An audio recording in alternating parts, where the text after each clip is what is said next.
This happened over 15,000 years Right. ago. The first yogi, he's referred to as the Adiyogi. Today, to honor him, we have set up a 112 feet tall bust of Adiyogi in southern India, in Coimbatore, in Tamil Nadu. This is 112 feet because he gave 112 methods as to how. We are saying this over 15,000 years ago because of they talked about certain celestial happenings. Those happenings have been confirmed today as well over 15,000 years ago. And we have iconographic proof of something like 12,400 years. Yeah, that's Adiyogi. Whoa, 112 feet tall. that's a crazy statue. This was designed by me and built by all volunteers inside the center. Really? Yeah. So is that a building? So can you go This is- inside of that? You can go inside, but there's no building inside because it's metal, it gets very hot inside. Oh, wow, that's beautiful. The idea was when I designed this, it took me 2.5 years to design this face. So I wanted intoxication, stillness and exuberance on one face. So it took me 2.5 years to design this face. What do you think? It has think- these qualities? I think you nailed it. How was this constructed? This is all metal? It's all metal. How was it made? So, we made this, it took us some 680 tons of steel. Now we are doing another one near Bangalore, the same one, but now we are doing it with almost 170 tons less because now we've figured out the design much better. Wow. The metal pieces are all about this much size. We could have removed that, we could have, braced that and removed that. But when I looked at it, the roughness of it looked better than a smooth face, so I just left it as it is. So there are patches. So you But can see the You construction can see method the when you're construction seeing material, not really that visible, but you can see for an observer, you can see that, which gives a kind of roughness to the statue, not very smooth. it. So this yogi that devised these 112… So when he came, he appeared somewhere in Himalayas and people saw that he was dancing wildly in ecstatic states, completely oblivious to everything around him, or he sat still for days on end, weeks on end, he just sat still unmoving. So initially, lot of thousands of people gathered, some miracle is happening, but slowly, because he didn't perform any miracles, no fireworks happened, people got bored and they left. Only 7 disciples hung on because they saw the greatest miracle is the man is not getting up for food, water, toilet, nothing. That means he's beyond the physical nature. He just sat there for months on end sometimes.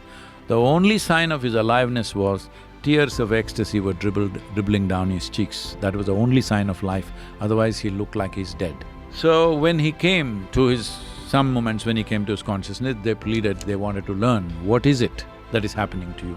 So he tried to be dismissive, he didn't want to be in touch with them, but when they hung on, when they persisted, then he put them on a preparatory kind of work. They went through the preparatory work and then he started expounding for many years what is the science of how human mechanism is made. Who do you think this person was? He's Adiyogi.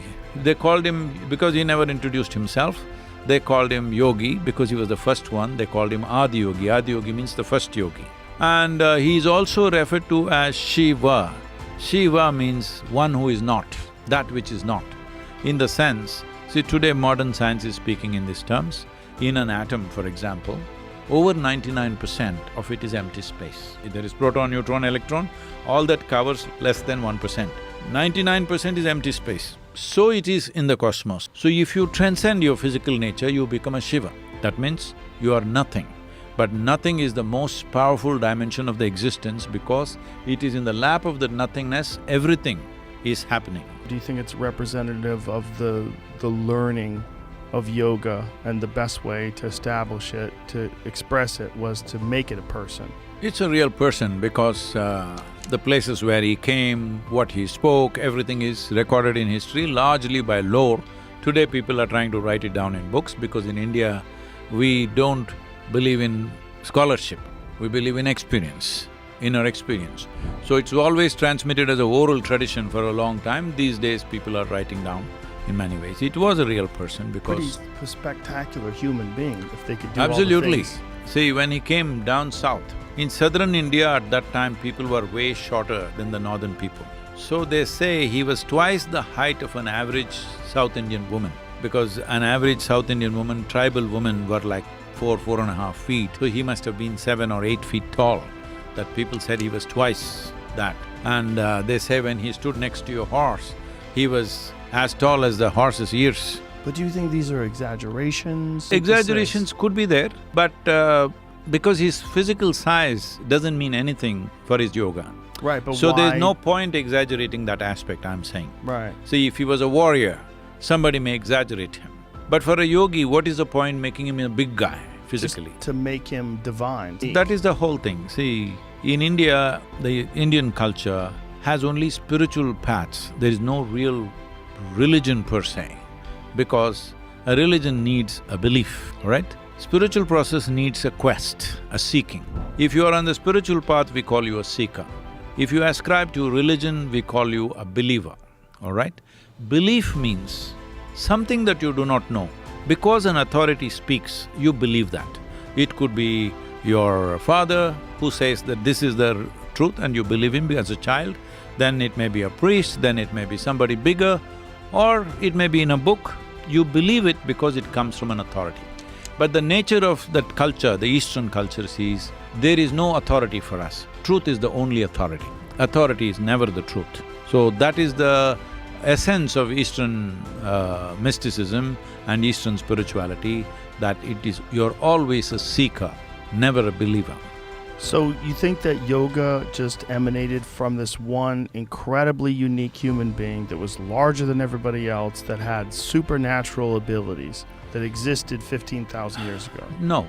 See, now you're making a superhuman being out of somebody. But No. making an 8-foot tall person who can No, go for you days see, on end without drinking there have water. there have been people like that, all right, in every culture. There have been people physically large people, but his physical size has nothing to do with his capabilities. Right, but Because the capabilities are super physical too. no, see, this is what it's about. Yoga is not about being superhuman. Yoga is about realizing being human is super. That's what is important. So that's the whole thing that he's saying. How being human is so super, if you explore your humanity to its fullest, you will become so fantastic. Being a human being itself is a fantastic feat. You don't have to act like a superhuman being. He did not perform any miracles, he did not do anything. He just taught them how to be beyond the limitations of one's physical and psychological structures, that's all.